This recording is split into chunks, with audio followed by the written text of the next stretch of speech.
Lo que voy a contar sucedió hace años atrás, y fue una experiencia que no he logrado olvidar, aunque no recuerdo exactamente la fecha. En aquel tiempo, mis papás y yo acabábamos de mudarnos a Tepatitlán, Jalisco, dejando atrás el bullicio de la Ciudad de México.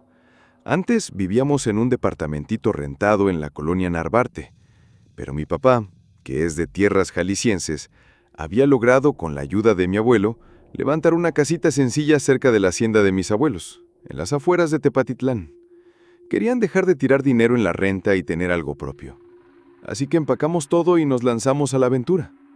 Pero no todo fue fácil. Por la distancia, no pudimos llevarnos a Canelo, nuestro perro. Era un grandulón sin raza definida, pero con un corazón enorme.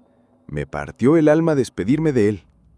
Lloré días enteros, sintiendo que dejaba atrás a mi mejor amigo, mi compañero de tardes viendo caricaturas y comiendo lo que fuera.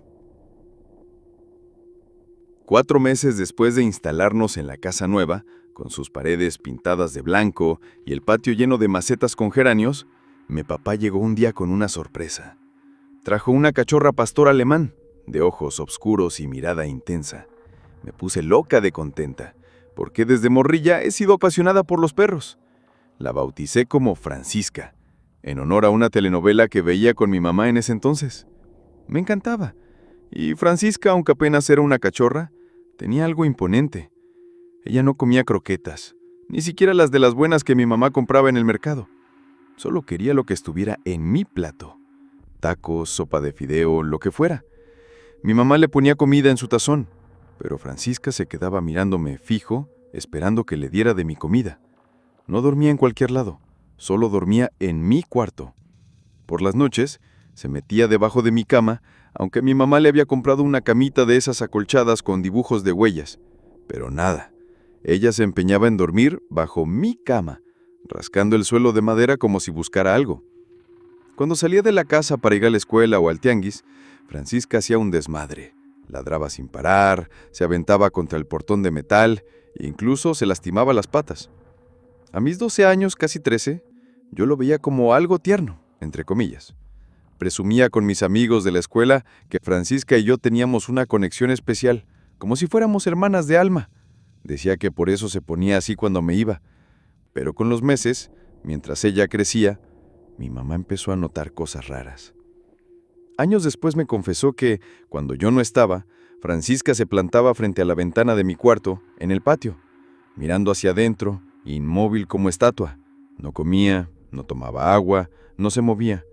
Se quedaba ahí con los ojos fijos en la ventana hasta que yo llegaba de la escuela. Era como si me esperara, pero no de una manera tierna, sino algo más inquietante. El fin de semana que todo cambió, estaba en casa de mis tíos en Zapopan, a 1 hora de Tepatitlán. Había ido a pasar el día con mis primos, Lupita y Miguel. Mi mamá había comprado un DVD pirata en el tianguis de la plaza, de la Era del Hielo, una película que estaba causando furor.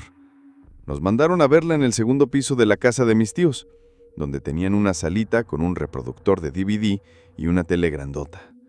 Abajo, los adultos estaban en un asado, con el olor a carne asada y cebollitas tatemadas llenando el aire, mientras sonaba una cumbia rebajada y las chelas pasaban de mano en mano.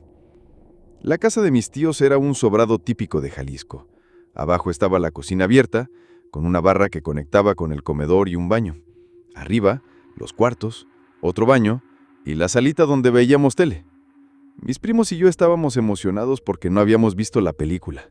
Miguel puso el disco, Lupita se acomodó en un sillón pequeño, él en el grande, y yo en un colchón que jalamos del cuarto de visitas, con una cobija encima porque el aire de la tarde estaba fresco. Estábamos a media película, riéndonos del mamut y el perezoso, cuando de repente Lupita se levantó del sillón como si le hubiera picado un alacrán, gritando ¡Ay, Diosito! Se quedó mirando a la ventana, temblando. Me paré de un brinco y le pregunté qué demonios le pasaba. Señaló la ventana con los ojos llenos de lágrimas y dijo que había visto a Francisca ahí, mirándonos. Fruncí el ceño y le dije que dejara de hacer bromas pesadas. Mis primos siempre me hacían carrilla con cosas así, diciendo que veían al Cucuy o a la Llorona para asustarme. Pero Lupita se puso a llorar, insistiendo y señalando la ventana. Cuando volteé, el corazón se me fue al suelo. Allí estaba Francisca, con sus ojos brillando en la oscuridad, mirándonos desde la ventana del segundo piso. No había repisa, no había escalera, no había nada donde pudiera estar parada. Era imposible. Empezamos a gritar como endemoniados y corrimos escaleras abajo, tropezándonos en el camino. Nuestros papás se espantaron con el alboroto. Les contamos todo, pero como éramos 3 morrillos hablando al mismo tiempo, llorando y tartamudeando, no nos hicieron mucho caso. Mi tío dijo que seguro era un reflejo, un perro callejero, pero yo sabía que no. Mi mamá decidió llevarme de regreso a Tepatitlán esa misma noche. Cuando llegamos, vi a Francisca sentada junto al portón del patio, con la cabeza ladeada, mirándonos fijo. Sus ojos no parecían de perro, sino como de humano. Me dio un escalofrío que me recorrió hasta los huesos. Durante los días que siguieron no podía dormir. Cada vez que cerraba los ojos soñaba con Francisca. En algunas pesadillas intentaba hablarme con una voz ronca como de ultratumba, que me helaba la sangre. En otras, me perseguía por un callejón oscuro, con los dientes afilados y los ojos rojos. Durante semanas, no quise ni acercarme a las ventanas, temiendo volver a verla. Ya no quería tener a Francisca cerca, así que mi mamá la llevó a casa de mis abuelos en Amantitán, a un rancho donde criaban gallinas y tenían un corral grande. Pero los sueños no paraban. Tenía miedo de dormir, incluso estando con mis papás. Empecé a bajar de peso, se me caía el cabello a mechones, me veía cada vez más flaca y pálida como si algo me estuviera chupando la vida. Vivía enferma, con fiebres y dolores que los doctores del centro de salud no podían explicar. Mi mamá me creía, pero mi papá decía que eran cosas de morrilla, que Francisca no tenía nada que ver. Fueron 2 meses de puro tormento. Solo dormía cuando me daban pastillas que me dejaban como drogada. Terminé varias veces en el centro de salud, con suero en el brazo y médicos que no sabían qué me pasaba. Me diagnosticaron ansiedad y desnutrición, diciendo que tal vez tenía anorexia, pero yo sabía que no era eso. Algo más oscuro estaba detrás. Un día, mientras dormía en el cuarto de mi mamá, ella fue a casa de mi abuela a pedir jabón para lavar ropa. Cuando llegó, encontró a mi abuela encerrada en la casa, temblando de miedo. Mi abuela le contó que estaba lavando trastes en el lavadero del patio cuando escuchó una voz que la llamaba por su nombre. «Carmen, Carmen, Carmen». 3 veces. Al voltear, no había nadie. Pero al girarse para regresar al lavadero, vio a Francisca parada en el pasillo, mirándola, con un semblante que no era de perro. Era como si tuviera un rostro humano con ojos que no parpadeaban. La voz venía de ella.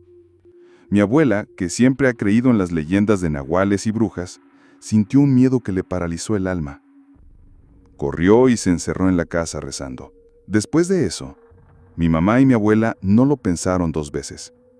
Metieron a Francisca en una jaula de transporte, la subieron al coche y le llevaron a Lagos de Moreno, una ciudad cercana. Iban a soltarla en un terreno baldío, pero les dio lástima, y la dejaron frente a un refugio de animales, con una nota que decía: «Es buena perra, pero no la queremos cerca». Mi mamá regresó a casa y quemó todo lo que era de Francisca, la camita, los juguetes, hasta un collar que le había comprado. Lo hizo en el patio con un fuego que crepitaba bajo la luz de la luna. Después de esto, notamos que poco a poco yo empezaba a mejorar, pero no estaba al 100. Seguía con recaídas, fiebres y una sensación de que algo me observaba desde las sombras. Un día, mi mamá, limpiando mi cuarto, decidió mover mi cama para barrer debajo, y cuando levantó el colchón, vio que el somier estaba destrozado, todo mordido, como si algo lo hubiera roído durante meses. Recordó que Francisca dormía ahí abajo.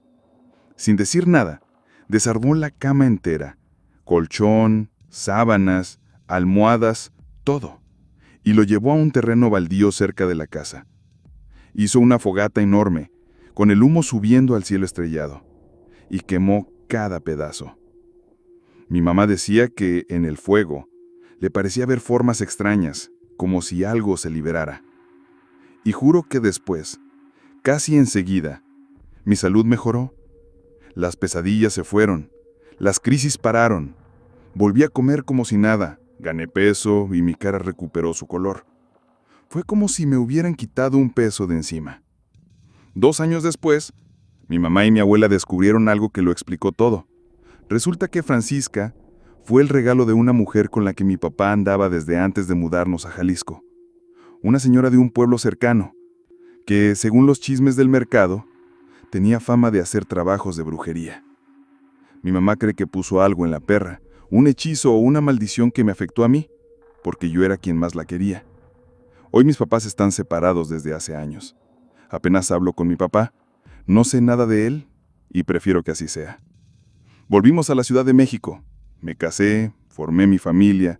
Mi mamá se casó de nuevo y tengo un hermanito de 9 años que es un torbellino.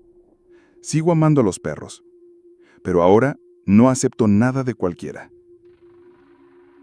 Esa fue mi historia. Gracias a todos por llegar hasta el final de este relato. Si les gustó, los invito a que se suscriban a este canal, activen las notificaciones, nos dejen un comentario y un like.